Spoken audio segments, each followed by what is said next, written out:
आज चलतु धड़ा ग्रेवी वाला पनीर तरकारी बनैबा। आगुरी जदि केबे बनै नाहंती ताले निश्चिंत थरे बनांतु। आपनको विश्वास भी होबनी एटा एते टेस्टी लागिबो। बिना पियाज रसुण बिना क्रीम बटर क्षीर बेसी किछि भी मसला नाही, बहुत कम तेल मसला रे एटा बनी जाई थाए। आ गरमा गरम रुटी परोटा नान सबुथरे खाया पे बहुत बढ़िया लगी थाए। मोर तो एटा बहुत पसंद। आपण माने भी थरे बनांतु। आ एमिति रे एबे श्रावण मास चली तो एमिति पनीर तरकारी बनेकी खांतु, देखिबे गोटे नुआ टेस्ट पाइबे आ बहुत ही बढ़िया लागिबो। तो एबे चलंतु डेरी न करी देखि नबा। गैस ऊपर गोटे पैन बसे नेछि। एबे इथिरे दे दोछि गोटे छोट चामच गोटा धनिया, गोटे छोट चामच गोटा जीरा, गोटे छोट चामच एटी पान मधुरी आ दुईटी सुखिला लंका, हाफ चामच गोलमरीच, गोटे दालचीनी आ चारोटी गुजराती सबको लो फ्लेम रे टिके कलर चेंज हवा पर्यंत भाजी नबा। जमारू फ्लेम को हाई करिवेनी, पोड़ी जिवो। देखंतु लो फ्लेम रे एटी मु भाजी नेछि। एको एबे हल्का ठंडा करिकिना ग्राइंडिंग जार रे दे दबा। तापरे एको खदडा करिकि गुंड करनबा। पूरा प्लेन करी गुंड करिवेनी, नहल तो तरकारी रो कलरटा ही चेंज हे जिवो आ व्हाइट रहिबोनी। देखंतु कोन भली मु गुंड करिछि। आ एबे तरकारी पई भजा मसला हे गेला, एको एबे साइड रे रखिबा। आ एठी नै जेछि मु घर तयारी 250 ग्राम रो पनीर, आपण मार्केट वाला मथियो नै परिबे। आ एठी सबु मु एमती क्यूब साइज करी काटी नेछि। आपण यदि चाहेबे एठी तीन कोणिया करिकि मथियो काटी परिबे। आ एठी मु गोटे कैप्सिकम नेछि। कैप्सिकम को एठी मु तीन कोणी करी काटिबी। देखंतु एई भली भाबरे एमिति तरकारी पड़ले बहुत बढ़िया देखा जाए। आपण यदि चाहेबे एठी नॉर्मल स्क्वायर करिकि मथियो काटी परिबे। आ एठी गोटे मीडियम साइज रो टमाटर नेछि। आ टमाटर मंजी गुडा को बाहर कर नेबे। तापरे एकु मध्ये एभली तीन कोणी करिकि काटी नेबे।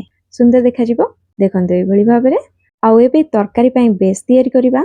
तो सेति पई एठी 10 रु 15 टी काजू को मु गरम पानी रे भिजेई किना पूरा आधा घंटा हलानी रखि नेतिली। एबे ताकू छाणी की ब्लेंडिंग जार रे दे देबा। तादरे किछि पनीर क्यूब जोडा काटी की रखि दिले तादरु किछि क्यूब दे देबा।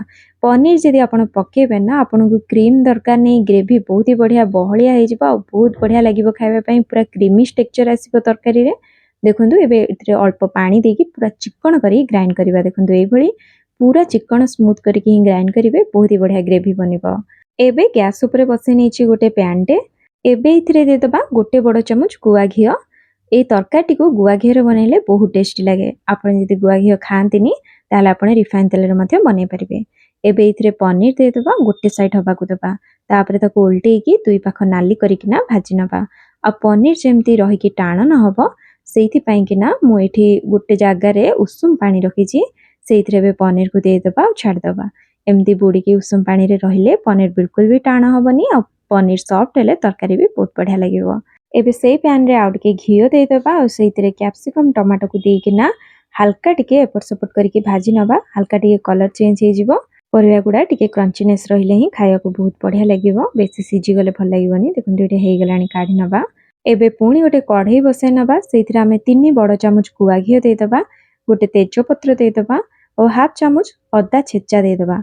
आ दुईटी कंचा लंका एठी काटी के दे दबा। सब को लो फ्लेम रे आमे टिके भाजी नबा। देखंतु भाजी हे गलानी।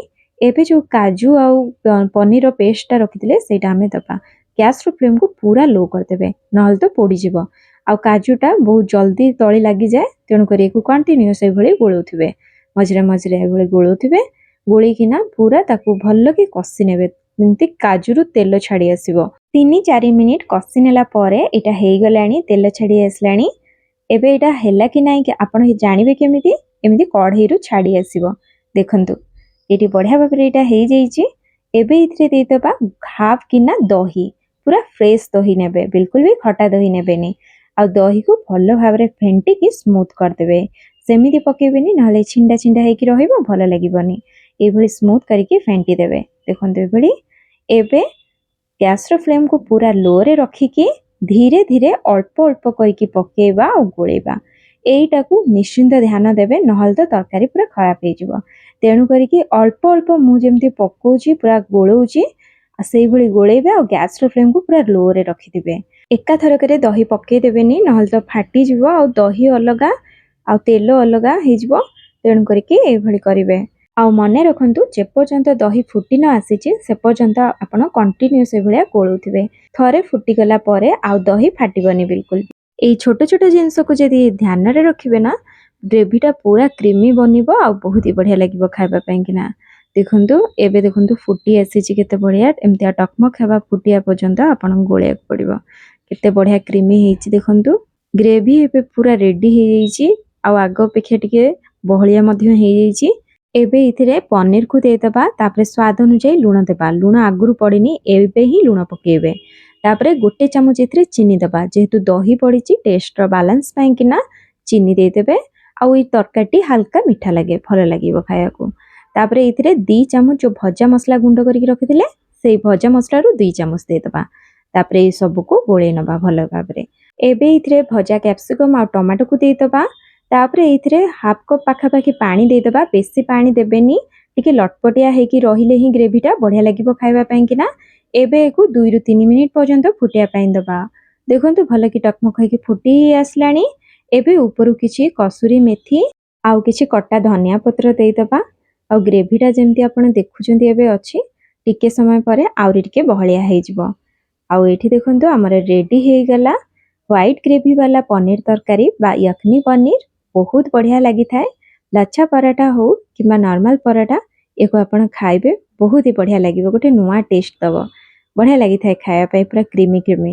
ତାହେଲେ ନିହାତି ବନାନ୍ତୁ ଆଉ କେମିତି ଲାଗିଲା କମେଣ୍ଟ ମାଧ୍ୟମରେ ମୋତେ ଜଣେଇବେ। ଯଦି ଭିଡ଼ିଓଟି ଭଲ ଲାଗିଥିବ ତାହେଲେ ଲାଇକ୍ କରିଦେବେ, ଫ୍ରେଣ୍ଡ ଫ୍ୟାମିଲି ମେମ୍ବରଙ୍କ ସହିତ ସେୟାର କରିଦେବେ, ନୂଆ ଆସିଥିଲେ ଚ୍ୟାନେଲକୁ ସବସ୍କ୍ରାଇବ୍ କରିଦେବେ। ତାହେଲେ ରହିଲି, ପୁଣି ଆସିବି ଏକ ନୂଆ ରେସିପି ସହିତ। ସମସ୍ତେ ଭଲରେ ରୁହନ୍ତୁ, ଖୁସିରେ ରୁହନ୍ତୁ। ଧନ୍ୟବାଦ। ଜୟ ଶ୍ରୀ ଜଗନ୍ନାଥ।